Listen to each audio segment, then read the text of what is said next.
ইমাম হুসাইন ইবনে আলী রাদিয়াল্লাহু আনহু। নবী করিম সাল্লাল্লাহু আলাইহি ওয়াসাল্লামের অন্তরে হাসান হুসাইনের প্রতি বিশেষ ভালোবাসা এবং মর্যাদা বিদ্যমান থাকার বিষয়টি সাহাবায়ে কেরামগণই অবগত ছিলেন। জানা ছিল বলেই আবু বকর সিদ্দিক হাসান এবং হুসাইনকে কোনো সময় রাস্তাঘাটে পেলে খলিফাতুর রসুল বলে তাদের দুজনকে কাঁধে উঠিয়ে নিতেন, হ্যাঁ, এবং চুম্বন করে বলতেন, হাসান হুসাইন নবীর মতো, আলীর মতো নয়।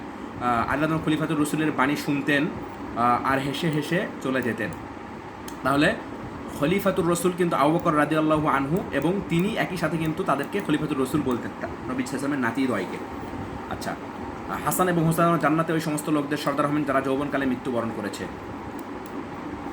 নাম ও পরিচিতি: নবী বাগানের ফুল এবং দ্বিতীয় দৌহিত্র হুসাইন রাদিয়াল্লাহু আনহু, উপনাম আবু আবদুল্লাহ, আলী ইবনে আবু তালিব রাদিয়াল্লাহু আনহু এ সন্তান, বনি হাশেমের একটি উজ্জ্বল নক্ষত্র এবং কুরাইশদের আদর্শ যুবক। নবী সাল্লাল্লাহু আলাইহি ওয়াসাল্লাম প্রাণপ্রিয় কন্যা কলিজার টুকরা ফাতেমা রাদিয়াল্লাহু আনহা হচ্ছেন তার মা।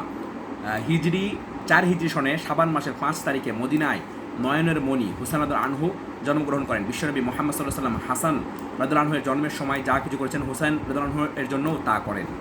ভূমিষ্ঠ হওয়ার পর 7ম দিনে আকিকার সুন্নত পালন করে মাথার চুল মুন্ডিয়ে ফেলেন এবং চুলের ওজন পরিমাণ রৌপ্য সৎকা করে ফকির মিসকিনদের মধ্যে বন্টন করে দেন। হুসাইন রাদিয়াল্লাহু আনহু এর অসংখ্য গুণাবলী ও অগণিত বৈশিষ্ট্যের পরিপ্রেক্ষিতে তাকে রাকি, রশেদ, তৈয়েব, সাইয়েদ, মুবারক এবং আল্লাহর আনুগত্যকারী ইত্যাদি উপাধিতে ভূষিত করা হয়। নবী করিম সাল্লাল্লাহু আলাইহি ওয়াসাল্লাম হাসান এবং হুসাইনের সুস্বাস্থ্য এবং নিরাপত্তার জন্য নিম্নোক্ত দোয়া পড়তেন: আইদুকামা বিকালিমাতিল্লাহি তাম্মাতিন মিয়া কুল্লি শাইতানিন ওয়া হাম্মাতিন ওয়া মিয়া কুল্লি আইনিন লাম্মাতিন। শয়তান, জীবজানোয়ার এবং মানুষের বদনজরের আসর থেকে আল্লাহর কালামের সাহায্যে তোমাদের দুজনের আশ্রয় কামনা করছি। নবী সাদৃশ্য: ফাতেমা রাদিয়াল্লাহু আনহা হাসানের মতো হুসাইনের সাথে কৌতুক করে বলতেন, হুসাইন নবীর মতো, আলীর মতো নয়। বলা হয় যে হাসান রাদিয়াল্লাহু আনহুর বক্ষ থেকে মাথা পর্যন্ত নবীর সদৃশ ছিল, আর হুসাইন রাদিয়াল্লাহু বক্ষ থেকে পা পর্যন্ত, হ্যাঁ, মানে উনি যে বড় ছিলেন, তো বক্ষ থেকে মাথা, মানে বুক থেকে মাথা পর্যন্ত নবীর সদৃশ ছিলেন বড় জনের, আর বক্ষ থেকে পা পর্যন্ত নবীর সদৃশ ছিলেন ছোট জনের, হ্যাঁ। আচ্ছা, দৈহিক কাঠামো: হুসাইন রাদিয়াল্লাহু আনহু তার নানা নবী করিম সাল্লাল্লাহু আলাইহি ওয়াসাল্লামের মতো গড়নের মাধ্যম ছিলেন, না অতি দীর্ঘ না খাটো, লাল মিশ্রিত সুন্দর ছিলেন, প্রশস্ত চেহারা এবং ঘন দাড়ির অধিকারী ছিলেন।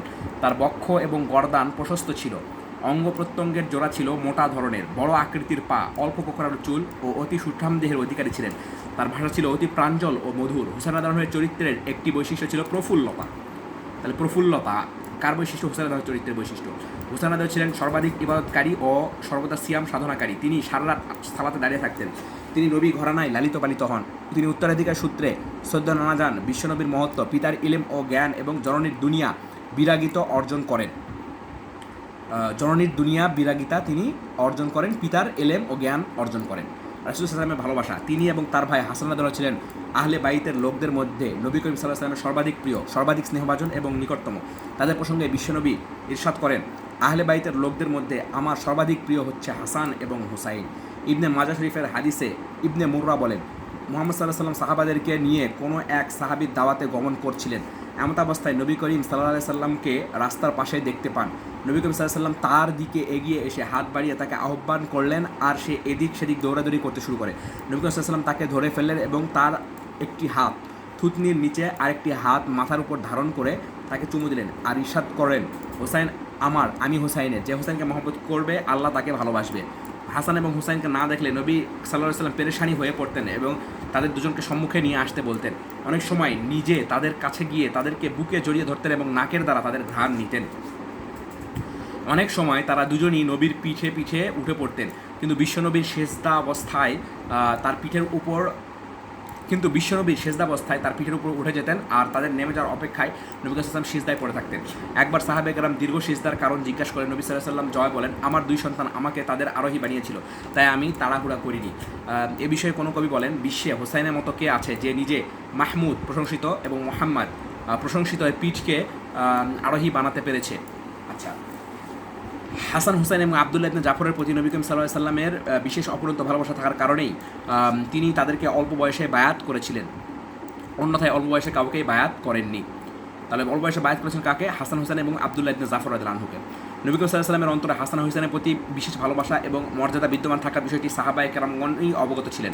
জানা ছিল বলেই আবু বকর রাদিয়াল্লাহু আনহু, আচ্ছা আমরা এটা দেখেছি। আচ্ছা, আলী রাদিয়াল্লাহু আনহু খলিফাতুর রাসূলের বাণী শুনতেন আর হেসে চলে যেতেন। রাসূল সাল্লাল্লাহু আলাইহি ওয়াসাল্লামের গুণাবলী প্রতিফলন। নবী সাল্লাল্লাহু আলাইহি ওয়াসাল্লাম ইন্তেকালের সময় হাসান এবং হুসাইনকে নিয়ে ফাতেমা রাদিয়াল্লাহু আনহু বিশ্বনবীর দরবারে উপস্থিত হয়ে বললেন, হে আল্লাহর রাসূল, আপনার এই দুই সন্তানকে আপনার ওয়ারিস হিসাবে গ্রহণ করুন। নবী সাল্লাল্লাহু আলাইহি ওয়াসাল্লাম ইরশাদ করলেন, হাসানের মধ্যে রয়েছে আমার দানশীলতা ও প্রভাব, আর হুসাইনের মধ্যে রয়েছে আমার বীরত্ব ও নেতৃত্ব। বাস্তবিক পক্ষেও হাসান রাদিয়াল্লাহু নিজের মধ্যে নবী করিম সাল্লাল্লাহু আলাইহি ওয়াসাল্লামের দানের মহান চেতনা এবং প্রভাব উপলব্ধি করতেন। মানুষ তার সম্মুখে চোখ তুলে দেখার সাহস পেত না। তেমনিভাবে হুসাইন রাদিয়াল্লাহু নিজের মধ্যে নবী করিম সাল্লাল্লাহু আলাইহি ওয়াসাল্লামের বীরত্ব এবং নেতৃত্ব উপলব্ধি করতেন। তিনি ছিলেন মহান নেতৃত্বের অধিকারী এবং সাহসী বীর। মোট কথা, তাদের দুজনের মধ্যে বিশ্ব নবী সাল্লাল্লাহু আলাইহি ওয়াসাল্লাম এর গুণাবলী পাওয়া যায়। যারা তাদেরকে দেখেছে, তাদের সাথে সাক্ষাৎ লাভ করেছে, তাদের বক্তব্য এবং ঘটনাবলী বিশ্ব ইতিহাসকে অলঙ্কৃত করে রেখেছে। আমরা এখানে তার আংশিক কিছু বর্ণনা পেশ করছি। হুসাইন রাদিয়াল্লাহুর ব্যক্তিত্ব বিশ্ব মুসলিমের অন্তরে অমর হয়ে আছে। এর বেশি তাদের পরিচয় উত্থাপন করা নিষ্প্রয়োজন। কারণ যুবকদের মধ্যে হুসাইন রাদিয়াল্লাহু এর মতো ভূমিকা পালনকারী কেউ আছে কি সংকট এবং বিপদের সময় তার মতো দৃঢ় প্রত্যয়ের অধিকারী বীর এবং নির্ভীক সাহসী?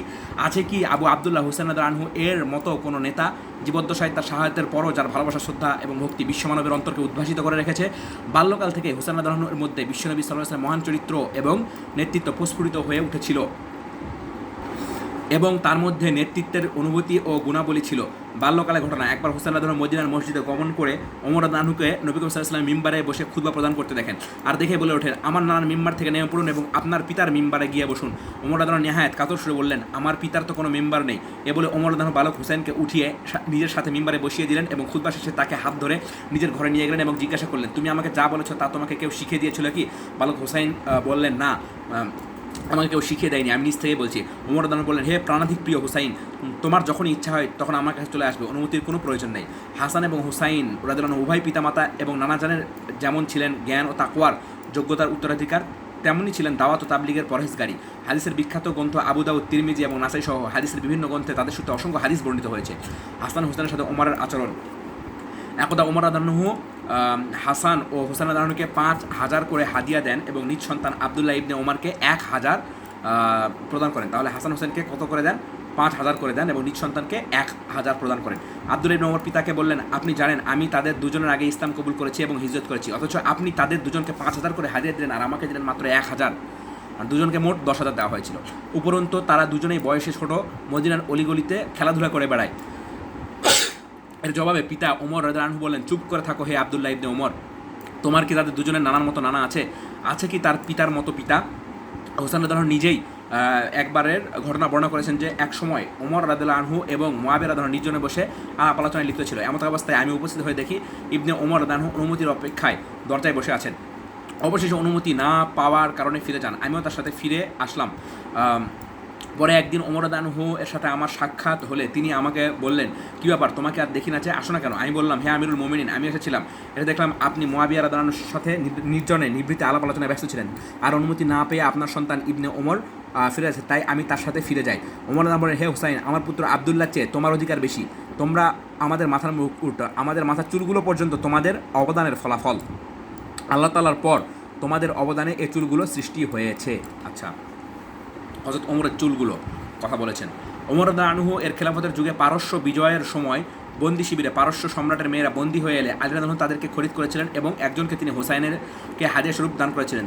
তখন ওমর রাদিয়াল্লাহু আনহু হুসাইনকে স্বাগতম জানিয়ে বলেছিলেন, তোমার এ ঘরণীর বুকে পৃথিবীর শ্রেষ্ঠতম সন্তান জন্ম নেবে। জানুল আবেদিনের জন্মের মাধ্যমে ওমর রাদিয়াল্লাহু আনহু এর ভবিষ্যৎবাণী সত্যে পরিণত হয়। বীরত্ব, সাহসিকতা। উসমান গনি রাদিয়াল্লাহু আনহু এর খেলাফত আমলে হাসান রাদিয়াল্লাহু আনহু এবং হুসাইন রাদিয়াল্লাহু বিভিন্ন যুদ্ধে অংশগ্রহণ করেন। আফ্রিকা, তারাবলুস, ত্রিপলি, মাগরিবা, পশ্চিম আফ্রিকা অভিমুখী অভিযানে তারা অংশগ্রহণ করেন 30 হিজরিতে। কত হিজরিতে? 30 হিজরিতে। সাদ ইবনে আবু ওয়াক্কাস রাদিয়াল্লাহু আনহু এশিয়া এবং তাওয়ারিস্তান বিজয় যুদ্ধেও তারা দুজন অংশগ্রহণ করে। যখন খারেজি এবং অন্যান্য বিদ্রোহীরা ওসমান রাদিয়াল্লাহু আনহুকে ঘিরে ফেলেছিল, তখন তাদেরকে প্রতিহত করা প্রসঙ্গে হাশেমি গোত্রের যে সমস্ত যুবকেরা নিষ্ঠার সাথে ভূমিকা রেখেছিলেন, তাদের মধ্যে আলী রাদিয়াল্লাহু আনহুর আদর্শক্রমে তাদের দুজনের ভূমিকা ছিল সর্বাধিক উল্লেখযোগ্য। বিদ্রোহীদের দমন করতে গিয়ে তাদের দুজনকে মারাত্মকভাবে আহত হতে হয়েছিল। ওসমান গনি রাদিয়াল্লাহু আনহু এর আবাসস্থল জ্বালিয়ে পুড়িয়ে ভেতর বাড়িতে পৌঁছার বিদ্রোহীদের চরম প্রয়াসের বিরুদ্ধে ওসমান গনির আবাসস্থল জ্বালিয়ে পুড়িয়ে ভিতর বাড়িতে পৌঁছার বিদ্রোহীদের চরম প্রয়াসের বিরুদ্ধে হাসান রাদিয়াল্লাহু আনহু হুসাইন রাদিয়াল্লাহু আনহু এর সতর্কমূলক কঠোর প্রতিবন্ধকতা তাদেরকে সম্পূর্ণ ব্যর্থ করে দিতে সক্ষম হয়। বিদ্রোহীরা কিছুরেই ভিতর বাড়িতে পৌঁছাতে পারেনি। অবশ্য এরূপ কঠোর প্রতিবন্ধকতা সত্ত্বেও কোনো এক ঝামেলাপূর্ণ মুহূর্তে পক্ষের কিছু পাপিষ্ঠ অজ্ঞাতে দেওয়াল টপকিয়ে বাড়ির ভিতরে প্রবেশ করে ওসমান গনি রাদিয়াল্লাহু আনহুকে হত্যা করে। ওসমান গনি রাদিয়াল্লাহু আনহু শাহাদাতের পর আলী রাদিয়াল্লাহু আনহু খলিফা নির্বাচিত হন। এ সময়ও তারা দুজন প্রশংসনীয় ভূমিকা পালন করে এবং পিতাকে সঠিক বুদ্ধ ও পরামর্শ দেন ও সাহসী ভূমিকা পালন করেন। তারা উভয়ই পিতার সাথে বিভিন্ন যুদ্ধে অংশগ্রহণ করেন। আলী রাদিয়াল্লাহু আনহু অবশ্য এ বিষয়ে মুহাম্মদ ইবনে হানাফিয়াকে অগ্রাধিকার দিতেন। যুদ্ধে অংশগ্রহণের ব্যাপারে মুহাম্মদ ইবনে হানাফিয়াকে অগ্রাধিকার দিতেন, কিন্তু তারা কোনো সময় বিরক্ত হননি, বরং স্বতঃস্ফূর্তভাবেই খলিফাতুল মুসলিমের প্রতি সার্বিক সহযোগিতা ও পরিপূর্ণ আনুগত্য অব্যাহত রাখেন। মুহাম্মদ ইবনে হানাফিয়াকে এই অগ্রাধিকার কারণ জিজ্ঞেস করলে হলে তিনি সুস্পষ্ট ভাষায় জবাব দেন, হাসান হুসাইন আলীর দুটি চক্ষু আর আমি হলাম তার হাত। মানুষ হাতের দ্বারা চক্ষুকে রক্ষা করে থাকে। মুহাম্মদ ইবনে হানাফিয়া হলেন আলী রাদিয়াল্লাহু আনহুর হাত, সে কথা তিনি বলেন। আলী রাদিয়াল্লাহু আনহুর ওসিয়ত, যে পরিবেশে হাসান এবং হুসাইন লালিত পালিত হয়েছেন সেই পরিবেশ সম্পর্কে সঠিক জানার জন্য আল্লাহর দুশমন পাপিষ্ঠ ইবনে মুলজিমের আঘাতে শাহাদাত বরণের সময় আলী রাদিয়াল্লাহু আনহু নিজ সন্তানদেরকে অমূল্য ওসিয়ত করেছিলেন। আলী রাদিয়াল্লাহু আনহু ওসিয়ত করেন, আমি তোমাদেরকে আল্লাহ তাআলার ভয়ভীতির উপদেশ দিচ্ছি, মুসলমান না হয়ে যেন তোমরা কখনো মৃত্যুবরণ করো না। তোমরা সকলে একতাবদ্ধভাবে আল্লাহ তাআলার রজ্জুকে শক্ত করে ধারণ করবে, সাবধান, কখনো বিচ্ছিন্ন হয় না। কারণ নবী সাল্লাল্লাহু আলাইহি ওয়াসাল্লামকে আমি একথা বলতে শুনেছি, পরস্পর সমঝোতা সালাত এবং রোজা থেকেও শ্রেয়। তাহলে পরস্পরের সমঝোতা সালাত এবং রোজা থেকেও কিন্তু বেটার।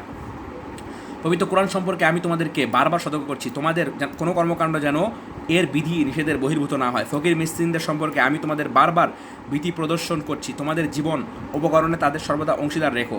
তাদের আল্লাহ তাআলার অংশীদার তোমরা কারো ভর্ৎসনার কখনো পরোয়া করো না। হ্যাঁ, আল্লাহ তাআলার অংশীদার তোমরা কারো ভর্ৎসনার কখনো পরোয়া করো না। তোমাদের বিরুদ্ধে ঈর্ষা পোষণকারীদের ইচ্ছা এবং সীমালঙ্ঘন তোমাদের পক্ষে তাদের জন্য ধ্বংসের জন্য যথেষ্ট কারণ হবে। কখনো সৎ কাজের উপদেশ এবং খারাপ কাজের প্রতিরোধ করা থেকে বিরত থেকো না। আল্লাহ তাআলার নির্দেশ অনুযায়ী মানুষের সাথে সদাচরণ করো, মানুষের সাথে সুসম্পর্ক অটুট রাখবে, কখনো পাপ এবং নিকৃষ্ট কাজে সহযোগিতা করো না। অতঃপর মুহাম্মদ ইবনে হানাফিয়াকে এ নসিহত করেন, হাসান ইবনে হুসাইনের ব্যাপারে তোমার পূর্ণ অধিকার রয়েছে, আমি তাদের অধিকার আদায়ের প্রতি এবং তাদের যথাযথ সম্মান প্রদর্শনের প্রতি তোমার দৃষ্টি আকর্ষণ করছি। তাদের দুজনকে উপেক্ষা করে তুমি কখনো কোনো সিদ্ধান্ত গ্রহণ করো না। অতঃপর হাসান হুসাইনকে লক্ষ্য করে বললেন, তার ব্যাপারে আমি তোমাদের দুজনকে বিশেষভাবে ওসিয়ত করছি, সে কিন্তু তোমাদের পিতারই সন্তান। অবশ্য জানো যে তোমাদের পিতা তাকে খুব ভালোবাসতেন। তোমরা অবশ্যই জানো যে তোমাদের পিতা তাকে খুব ভালোবাসতেন। আমি তোমাদেরকে আল্লাহ তাআলার আশ্রয়ে অর্পণ করে বিদায় দিচ্ছি। তোমাদের প্রতি শান্তি এবং মহান আল্লাহর অপরন্ত রহমত ও বরকত নাজিল হোক। খেলাফত গ্রহণ। আলী রাদিয়াল্লাহু আনহু শহীদ হওয়ার পর হাসান রাদিয়াল্লাহু আনহু মুসলমানদের খলিফা মনোনীত হন, কিন্তু মুসলমানদের মধ্যে আসন্ন সংঘর্ষ, রক্তপাত ও যুদ্ধ এড়িয়ে যাবার জন্য খেলাফতের দায়িত্ব থেকে অব্যাহতি গ্রহণকে উত্তম মনে করেন। তবে হুসাইন রাদিয়াল্লাহু আনহু এর বিবেচনায় হাসান রাদিয়াল্লাহু ছিলেন খেলাফতের যোগ্যতম ব্যক্তিত্ব। তার মতে আল্লাহ তাআলা দিন প্রতিষ্ঠায় মুসলমানদের প্রশাসক হিসেবে হাসান রাদিয়াল্লাহু ছিলেন মুআবিয়া রাদিয়াল্লাহু আনহু এবং সমকালীন যে কোনো লোকের তুলনায় অধিক উপযোগী ব্যক্তি। মানে হযরত হাসানই ছিলেন মুআবিয়া এবং অন্যান্য লোকদের থেকে উপযোগী ব্যক্তি। কিন্তু হাসান রাদিয়াল্লাহু আনহু তার কারণে মুসলমানদের মধ্যে দ্বন্দ্ব কলহ সৃষ্টি হোক অথবা রক্তক্ষয় সংঘর্ষ হোক তা মোটেই পছন্দ করেন, তাই তিনি খেলাফতের দায়িত্ব থেকে অবসর গ্রহণ করেন এবং ধৈর্য ধারণ করেন। হুসাইন রাদিয়াল্লাহু আনহু ভাইয়ের অভিমত এবং সিদ্ধান্তকে এ বলে মেনে নেন যে আপনি পিতা আলীর বড় ছেলে এবং তার খলিফা, আমাদের মতামত আপনার মতামতের অধীন।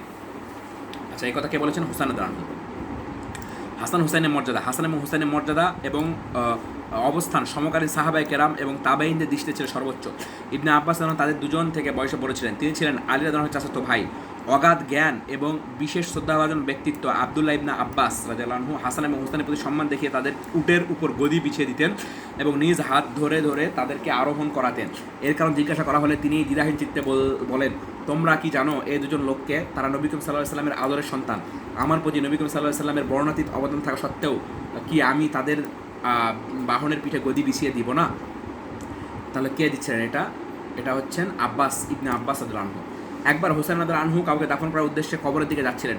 যাওয়ার সময় তার পায়ে ময়লা আবর্জনা লেগে যায়। এমত অবস্থায় আবু হুরায়রা রাদিয়াল্লাহু আনহু দৌড়ে এসে নিজ বস্ত্র দিয়ে তার পা মোবারক মুছে পরিষ্কার করে দেন। হুসাইন রাদিয়াল্লাহু আনহু তাকে বললেন, আপনি কি করছেন? আবু হুরায়রা রাদিয়াল্লাহু বলেন, আমাকে একটু খেদমত করার সুযোগ দিন। আপনার সম্পর্কে আমি যতটুকু জানি তা যদি অন্য মানুষ জানতো তবে তারা সর্বদা আপনাকে কাঁধের উপর উঠিয়ে রাখত। আন্তরিকতা ও ভালোবাসার নিদর্শন হিসেবে অনেক সাহাবা মৃত্যুবরণ করার সময় তাদের সহায় সম্পত্তির এক বিশেষ অংশ হাসান হোসাইনের জন্য নির্ধারিত করে যান। শ্রদ্ধা ও ভালোবাসার নিদর্শন হিসেবেই মেকদাদ ইবনে আমর রাদিয়াল্লাহু আনহু তাদের দুজনের জন্য ইন্তেকালের সময় 36,000 দিরহাম দেওয়ার ওসিয়ত করে যান। মেকদাদ ইবনে আমর 36,000 দিরহাম ওসিয়ত করে যান। দিরহাম। জ্ঞান চর্চা গবেষণা। হোসেন রাদিয়াল্লাহু আনহু নারাজানের মসজিদে নিয়মিতভাবে দিনী এবং ইলমি দার্সের অনুষ্ঠান করতেন। সেখানে অগণিত জ্ঞান পিপাসু ফিকহ, তাফসির এবং হাদিস সহ বিভিন্ন দিনী বিষয়বস্তুতে জ্ঞান আরোহণ এবং আল্লাহ তাআলা মারফত লাভে ধন্য হতেন। কোরআন ও হাদিসের গবেষণার ক্ষেত্রে হোসেন রাদিয়াল্লাহু আনহু এর নিমগ্নতা, একাত্মতা ও একাগ্রতা বিষয়টি যথাযথভাবে ধারণা করা যায়। এই ঘটনা থেকে কোনো একদিন এক কুরাইশি লোক মুআবিয়া রাদিয়াল্লাহু আনহুকে জিজ্ঞাসা করলেন, হোসাইনকে কোথায় পাবো? তিনি বললেন, নবী করিম সাল্লাল্লাহু আলাইহি ওয়াসাল্লাম মসজিদে প্রবেশ করে দেখবেন অসংখ্য মানুষ একজনকে ঘিরে ধরে এমন নীরব নিস্তব্ধ হয়ে বসে রয়েছেন যে তাদের মাথার উপর পাখিরাও বসে থাকতে পারবে। ওই মসজিদটি হচ্ছে আবু আবদুল্লাহ হোসাইন রাদিয়াল্লাহু আনহুর মসজিদ। আর অর্ধ পায়ের গোছা পর্যন্ত লুঙ্গি পরা ব্যক্তিটি হচ্ছেন তিনি, যাকে আপনি সন্ধান করছেন। কবিতা আবৃত্তি। হোসেন রাদিয়াল্লাহু আনহু তার ঐতিহাসিক জীবনে অনেক কবিতা আবৃত্তি করেছেন। তিনি কবিতা আবৃত্তি করে বলতেন, ইহকাল তোমার দৃষ্টিতে শোভনীয় বিবেচিত হলে তুমি জেনে নিও আল্লাহর প্রতিদান এর চেয়েও বেশি মূল্যবান ও উত্তম। জীবিকা নির্ধারিত এবং প্রত্যেকের জন্য বন্টন করা আছে, তাই লোভাতুর হয়ে সম্পদ অর্জনের পেছনে দৌড়ানো নিষ্ফল প্রচেষ্টা মাত্র। সম্পদ রেখে যাওয়ার বস্তু, তাই পরিত্যক্ত সম্পদের বেলায় মানুষ অতি কৃপণ কেন হয়? যুগ তোমা থেকে তার চক্ষু দুটিকে বিরত রেখেছে, কাজেই তুমি সৃষ্টির প্রতি আকৃষ্ট হয়েও না। আল্লাহ তাআলা ছাড়া কারো কাছে করুণা ভিক্ষা করো না, কেননা গোটা বিশ্বে প্রকৃতপক্ষে কেবলমাত্র তিনিই করুণাশীল। যদি তুমি দীর্ঘজীবী হও আর গোটা বিশ্ব বিচরণ করো, ভালো মন্দ করতে সক্ষম এমন কাউকে তুমি পাবে না। হোসেন রাদিয়াল্লাহু আনহুর দানশীলতা ও সহানুভূতি। হোসেন রাদিয়াল্লাহু ছিলেন অত্যন্ত দানশীল, সহানুভূতিশীল এবং দয়াশীল চিত্তের অধিকারী। যা কিছু তার হাতে আসতো সব তার সম্পূর্ণ অত্যন্ত তিনি অভাবগ্রস্ত এবং প্রতিটি মিসকিনদের মাঝে বন্টন করে দিতেন। এর সামান্য অংশ তিনি কোনোদিন জমা করে রাখতেন না। অনেক সময় বলতেন, আল্লাহ তাআলা তোমাদেরকে অপরন্ত নিয়ামত দান করেছেন, তাই মানুষ তাদের প্রয়োজনের দরুন তোমাদের শরণাপন্ন হয়। আচ্ছা, আল্লাহ তাআলা তোমাদেরকে অপরন্ত নিয়ামত দান করেছেন, তাই মানুষ তাদের প্রয়োজনের দরুন তোমাদের শরণাপন্ন হয়। কাজে বিরক্তি বোধ করো না, তাহলে কিন্তু নিয়ামত তোমাদের থেকে হারিয়ে যাবে। দায়গ্রস্ত ব্যক্তি হাত পাতার কারণে স্বীয় সম্মান রক্ষায় ব্যর্থ হয়েছে, কাজেই তুমি তাকে ফেরত না দিয়ে নিজ সম্মান রক্ষা করো। ধৈর্য মানুষের জন্য সৌন্দর্য। সদাচরণ হচ্ছে মানবতার মূর্ত প্রতীক। আত্মীয় স্বজনের প্রতি সহানুভূতিশীল হতে পারা সৌভাগ্যের কথা। বেশি সম্পদ বরকতহীনতার চিহ্ন। কাজে কর্মে তড়িঘড়ি করা বোকামি, আর বোকামি হচ্ছে এক ধরনের দুর্বলতা। সীমালঙ্ঘন অমুক্তির সনদ। মন্দ ব্যক্তিবর্গের সাহচর্য অপমানের পথ সুগম করে, আর ফাজেরদের সন্দেহের কারণ উদয় হয়। এক ভিক্ষুক হোসেন রাদিয়াল্লাহু আনহুর দরজায় করাঘাত করে কবিতা আবৃত্তিপূর্বক বলল, আজ আপনার কাছে আশাবাদী, অবশ্যই নিরাশ হব না, কেননা যে আপনার দরজায় করাঘাত করে সে কখনো নিরাশ হয় না।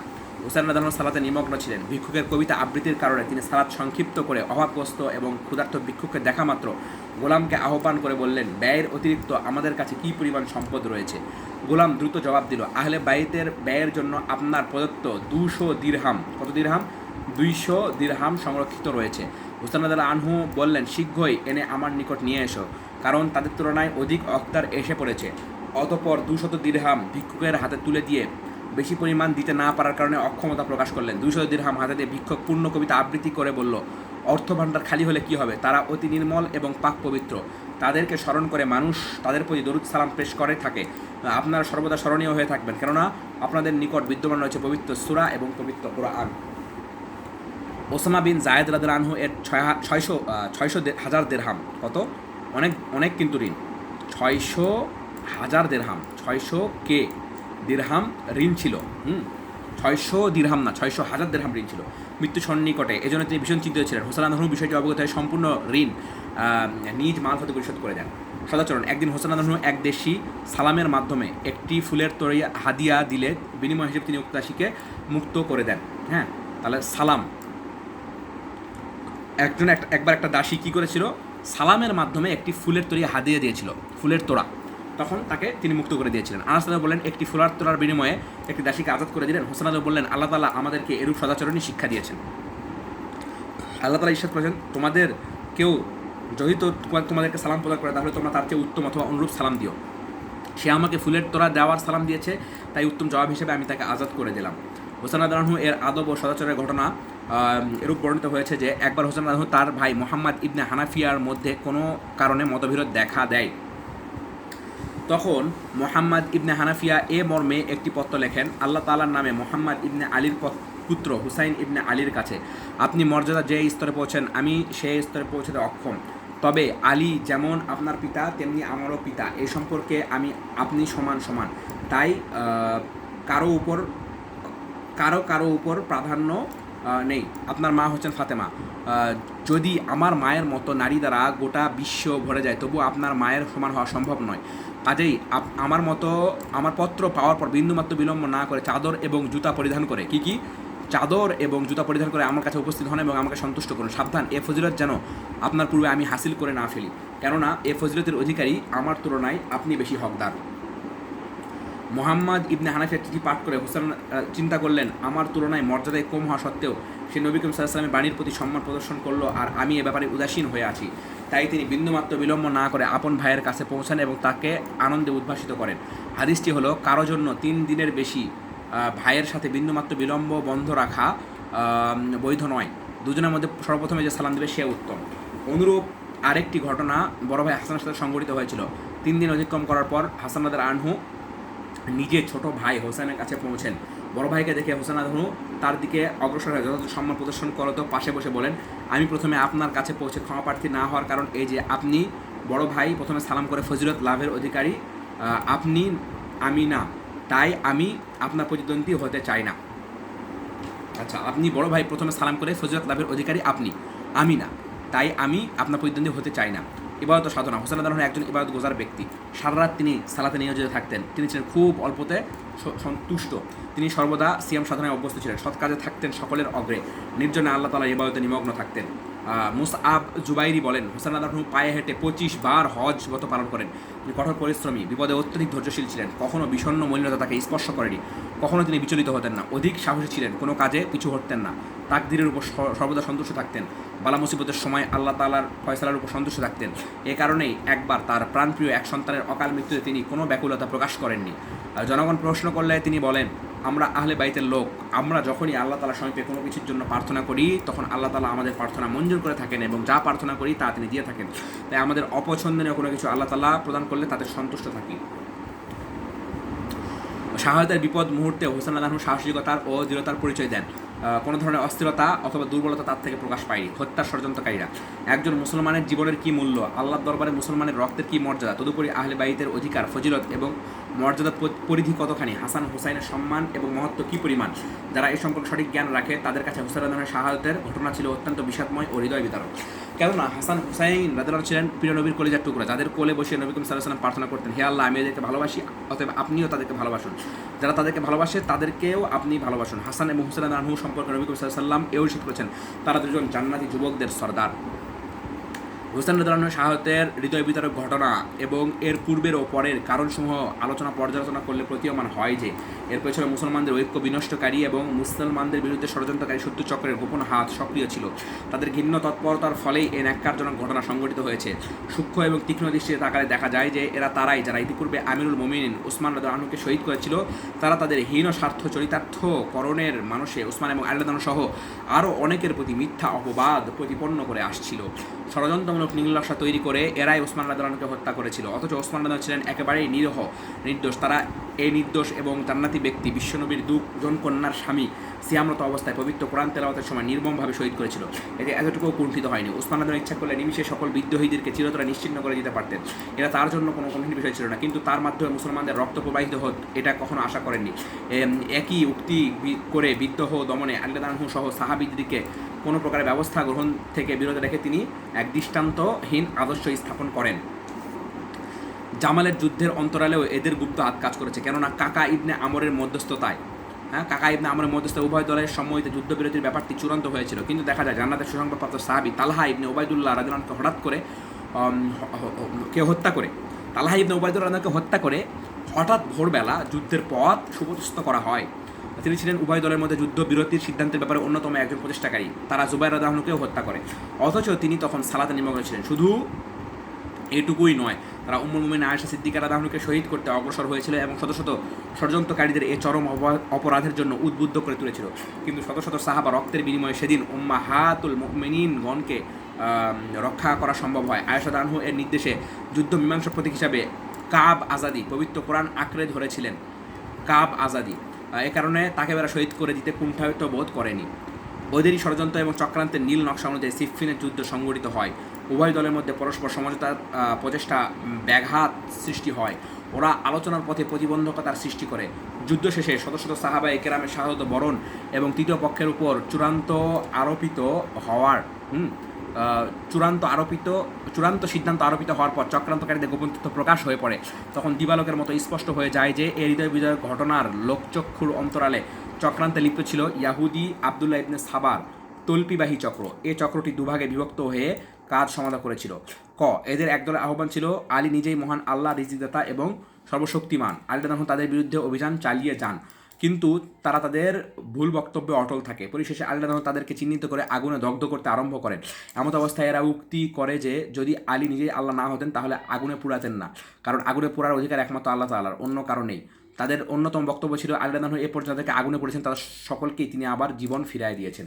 পরবর্তীতে এরাই হুলুল এর আকিদা, হ্যাঁ হুলুল কি অর্থাৎ অবতার হওয়ার আকিদা প্রবর্তন করে এবং এই ভুল আকিদা থেকে নানা প্রকার বিভ্রান্তিকর ভিত্তিহীন অযৌক্তিক আকিদা সমাজে প্রসার লাভ করে। এদের অপর একটি দল সিফফিনের যুদ্ধে বিরতির পর আলী রাদিয়াল্লাহু আনহুর বিরুদ্ধে বিদ্রোহ ঘোষণা করে, কারণ তাদের মতে মুআবিয়া রাদিয়াল্লাহু আনহু এর সাথে ফয়সালাপূর্বক যুদ্ধবিরতির কারণে আলী রাদিয়াল্লাহু আনহু কাফেরে পরিণত হয়ে যান। এরা ইতিপূর্বে 3 খলিফাকেও কাফের বলে আখ্যায়িত করে আর প্রখ্যাত তাবেঈ আবদুল্লাহ ইবনে হুবাবকে এজন্য নির্মমভাবে শহীদ করে। আবদুল্লাহ ইবনে হচ্ছেন প্রখ্যাত তাবেঈ, তাকে শহীদ করা হয় এই কারণে যে তিনি আলী রাদিয়াল্লাহু আনহু সকল খলিফাদের প্রশংসায় লিপ্ত থাকত আর স্ত্রীর গলদেশকে টুকরা টুকরা করে ফেলে। টাই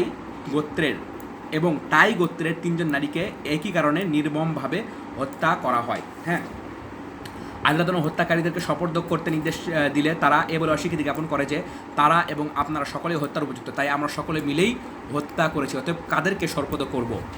আলী রাদিয়াল্লাহু আনহু এর শাহাদাতের পর ইরাকবাসীরা হাসান রাদিয়াল্লাহু আনহু এর হাতে স্বতঃস্ফূর্ত হয়ে বাইয়াত গ্রহণ করে। সাহাবায়ে কেরাম তাবিঈন সহ অধিকাংশ লোক এই বায়াতে অংশগ্রহণ করেন, কিন্তু অবস্থার পরিপ্রেক্ষিতে হাসান রাদিয়াল্লাহু আনহু খেলাফত থেকে অবসর গ্রহণ করেন।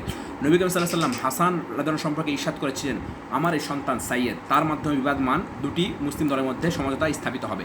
নবী করিম সাল্লাল্লাহু আলাইহি ওয়াসাল্লামের এই ভবিষ্যৎবাণী বাস্তবে রূপ নেয়। হাসান রাদিয়াল্লাহু আনহু খেলাফতের সম্পূর্ণ দায়িত্ব মুআবিয়া রাদিয়াল্লাহু আনহুর উপর অর্জন করে অবসর গ্রহণ করার ফলে লোকেরা মুআবিয়া রাদিয়াল্লাহু আনহুর হাতে বায়াত গ্রহণ করে নেয়। সেখানে একথা চূড়ান্ত সিদ্ধান্তে উপনীত হয় যে মুআবিয়া রাদিয়াল্লাহু আনহু এর পরবর্তী খলিফা হবেন হাসান রাদিয়াল্লাহু আনহু আর শহীদদের ক্ষতিপূরণ তথা রক্তবন বাইতুল মাল থেকে আদায় করা হবে।